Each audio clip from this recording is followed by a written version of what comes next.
Mga voice cast sa upcoming first Filipino anime may bisita dinhi sa Sugbo. Sugod kining makitaan karon ng Domingo sa inyong paboritong istasyon mga kapuso dinhi sa GMA Network. Ani ang report.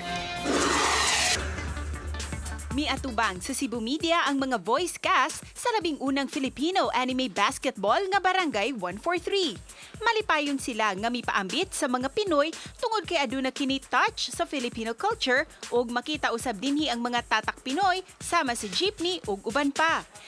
Pasigarbo nila nga angayan gayud kining atangan tungod kay mapaminawon usab dinhi ang mga tingog sa mga veteranong Kapuso Stars.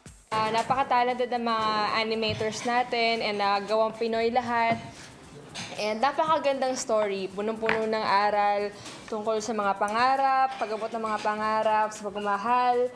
Personally, sobrang na-excited po kami dahil kakaiba po yung pinagdaanan naming hirap sa dubbing or voice acting tinatawag. Yeah, we're super excited as they all said, October 21, 10 a.m. On GMA.